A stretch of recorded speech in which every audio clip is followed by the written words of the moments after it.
दिल्ली के अंदर दिल्ली के माननीय मुख्यमंत्री अरविंद केजरीवाल जी की सरकार के द्वारा निरंतर दिल्ली के लोगों के बेहतरी के लिए, सभी समाज के विकास के लिए, उनकी उन्नति के लिए जिस तरह से निरंतर कार्य किया जा रहा है, उसमें अलग अलग पार्टियों में सालों साल विभिन्न जिम्मेदारियों पर काम करने वाले लोग आम आदमी पार्टी ज्वाइन करते रहे। उसी कड़ी में आज हमारे बीच में डॉक्टर अमरपाल जोशी जी आम आदमी पार्टी अपने सभी साथियों के साथ ज्वाइन कर रहे हैं। डॉक्टर अमरपाल जोशी जी वर्तमान में दिल्ली कांग्रेस कमेटी में डेलीगेट हैं, साथ ही करावल नगर डिस्ट्रिक्ट में सीनियर वाइस प्रेसिडेंट की जिम्मेदारी का निर्वहन कर रहे हैं। 1993 में नंदनगरी विधानसभा हुआ करती थी। उस समय ये विधानसभा का चुनाव लड़े थे और उसके बाद 2012 में हर्ष बिहार वार्ड से नगर निगम का चुनाव लड़े थे। ये committee for pharmaceutical ministry of chemical and fertiliser government of India की कमेटी में, नेशनल एडवाइजरी कमेटी में एक्स मेंबर रहे हैं, रेलवे भर्ती बोर्ड में मेंबर रहे हैं और टीएसी जो दिल्ली हेडक्वार्टर गवर्नमेंट की कमेटी होती है उसमें मेंबर रहे हैं। काफ़ी लंबा समय इन्होंने अपने सामाजिक और राजनीतिक जीवन को समाज के लिए लगाया है। आज अपने सभी साथियों के साथ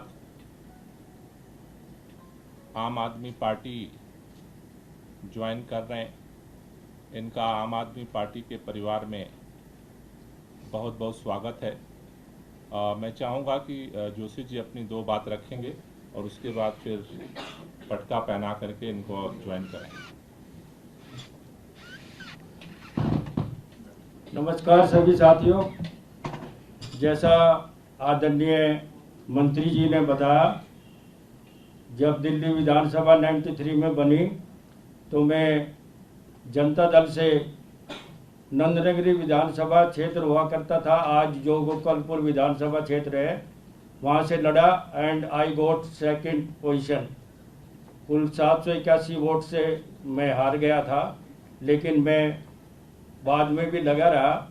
लगने के बाद में 2002 में मैं कांग्रेस को ज्वाइन करा और उसमें ज्वाइन करने के बाद में 2003 में बड़े भाई बलजोर सिंह को कांग्रेस से टिकट मिला नंदनगरी से और हम 11,000 वोट से जीते।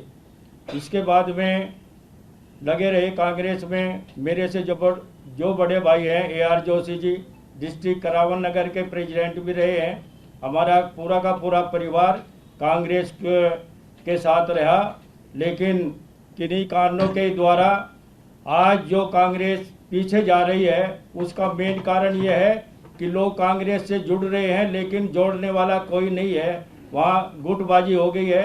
मैं पिछले 3-4 साल से आदरणीय मंत्री जी के साथ रहा, मिला इनसे, इनके विचारों से मैं बहुत प्रभावित हुआ और सबसे ज़्यादा प्रभावित मैं आदरणीय केजरीवाल जी जो संयोजक है पार्टी के, उनसे रहा। उनकी जो कार्यशैली रही वो दिल्ली को जो विकास की दिशा में लेकर जा रहे हैं, तो मैं उससे प्रभावित होकर कांग्रेस छोड़कर आज आम आदमी का मैं दामन थाम रहा हूं और मैं आशा करता हूं और मैं पूरा का पूरा मेरा परिवार पूरी शक्ति के साथ में इस आम आदमी पार्टी को आगे ले जाने का काम करेंगे।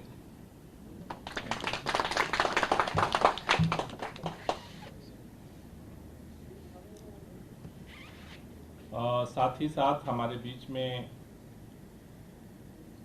सामाजिक तौर पर काम करने वाली नव जागृति महिला एवं बाल विकास समिति की राष्ट्रीय अध्यक्ष सुनीता बेदी जी हैं, वो भी आज आम आदमी पार्टी ज्वाइन कर रही हैं। तो अब हम पटका पहना करके और करेंगे।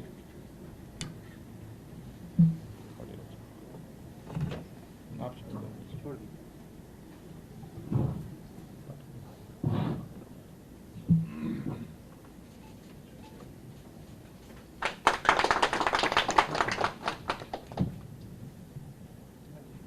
आप पहना देंगे।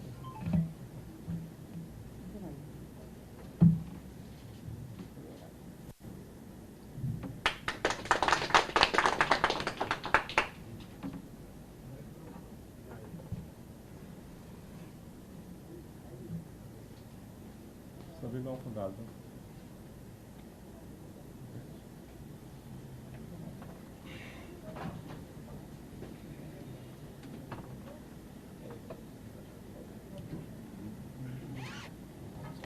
चौधरी साहब टोपी लगा दो।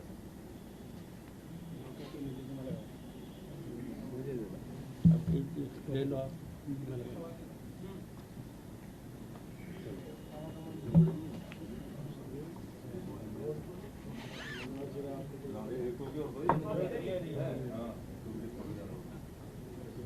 हकीम जी पीछे बैठे। चलो हो जाए कोई बात लगा तो सब सोमपाल जी।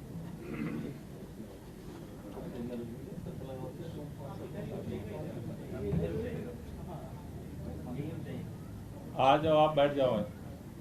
बैठिए। कोई प्रश्न हो तो ले लीजिए। जिस तरह से हमने कल देखा आपकी काउंसलर ने बीजेपी ज्वाइन किया, आज आप कांग्रेस से नेता को निकाल आ रहे हैं। ये कल मेयर का चुनाव होना है, उससे पहले कि हम इसे नापटक से जोड़कर देख सकते हैं।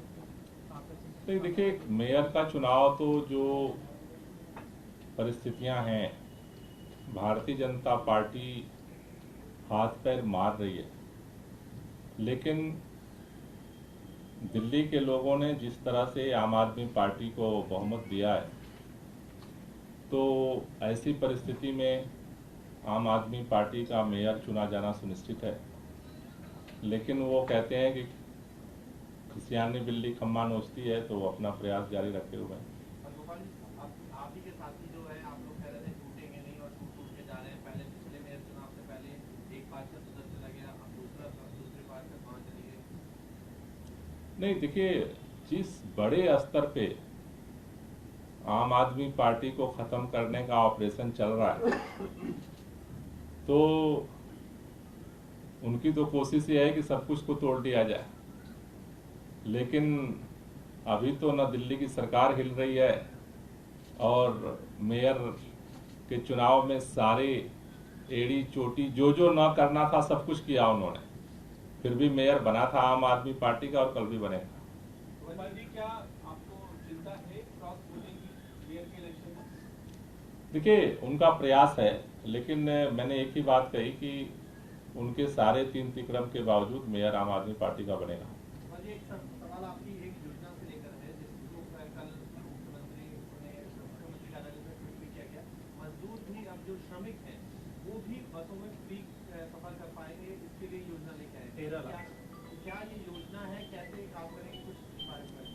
देखिए, उसको लेकर के कार्य योजना तैयार कर रही है सरकार, लेकिन उसके मूल में है कि जो श्रमिक कल्याण बोर्ड है उसकी तरफ से डीटीसी के साथ टाई अप होगा, और डीटीसी उनके लिए एक कार्ड जारी करेगी, और उसके माध्यम से वो यात्रा कर पाएंगे। लेकिन ये डीटीसी के साथ और कल्याण बोर्ड मिलकर के उस कार्य योजना को फाइनल रूप दे रहा है। कितना अतिरिक्त बोझ होगा सरकार से, सारी सुविधाएं दे रहे हैं? नहीं, ये अतिरिक्त बोझ नहीं। दिल्ली के अंदर जो निर्माण श्रमिक बोर्ड है, तो उसके जो मेंबर होते हैं उनको उसके माध्यम से उनको सुविधा दी जाती है, तो वो सुविधा जो है उस बोर्ड के माध्यम से उनको दी जाएगी। सर, एक अलग सवाल था। नीतीश कुमार ने कल कहा है कि मुझे प्रधानमंत्री नहीं बनना है, बीजेपी को हटाने के लिए, लोकतंत्र बचाने के लिए लड़ना चाहता हूँ। एक बार साथ मिलकर चुनाव लड़ ले, उसके बाद तय कर लेंगे कि नेता कौन होगा। तो उन्होंने बता ही दिया, इसमें सवाल क्या है। आपका क्या रुख है आम आदमी पार्टी का?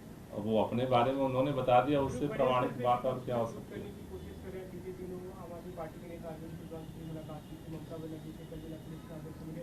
आपको लगता है कि बेहद अंतर से विपक्ष एकजुट हो सकेगा इस कोशिश में? देखिए, मेरा बहुत स्पष्ट मानना है कि केवल विपक्ष नहीं, पूरे देश के अंदर लोगों के अंदर भी एक मंथन चल रहा है कि देश के अंदर जिस तरह से राजनीतिक परिस्थितियों में परिवर्तन हो रहा है, जिस तरह से आज़ादी की लड़ाई के बाद जो भी संस्थाएं, संविधान, संसदीय प्रणाली, न्यायपालिका, पत्रकारिता, चुनाव आयोग, एजेंसियां, जो कुछ निर्मित हुई, जो भारतीय लोकतंत्र के मूल आधार हैं, उनको जिस तरह से खत्म करने की कोशिश हो रही है,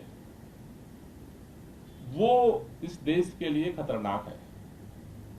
और ऐसे में पार्टियां भी सोच रही हैं और अब देश के लोग भी सोचने लगे हैं, क्योंकि जिस तरह से चारों तरफ से बातें उठ करके आ रही हैं, लोगों के मन में ये चिंतन पैदा हो रहा है कि आखिर हमें क्या करना है। तो चाहे वो डॉक्टर अंबेडकर के विचार को मानने वाले लोग हों, चाहे वो भगत सिंह के विचार के मानने वाले लोग हों, चाहे वो महात्मा गांधी के विचार को मानने वाले लोग हों, चाहे वो अलग अलग स्वतंत्रता सेनानियों को मानने वाले लोग हों, सबके मन में अब एक सवाल पैदा हो रहा है कि क्या उनकी लंबी लड़ाई के परिणाम से जो कुछ उन्हें देश में हासिल किया, गाड़ी आगे जाने की जगह पीछे जा रही है, वो सब कुछ खत्म करने की कोशिश हो रही है। तो ऐसे में पूरे देश में मंथन चल रहा है और ऐसे में मुझे लगता है कि देश के लिए सबको इकट्ठा होना चाहिए। लेकिन सर, बगैर चेहरा, बगैर नेतृत्व के आम आदमी पार्टी इस गठबंधन में हिस्सा बनना चाहेगी? पहली बात क्या है कि देखो, आम आदमी पार्टी के पास एक बहुत ही देश के सामने मुखर चेहरा है, तो आम आदमी पार्टी के पास चेहरे का संकट नहीं है।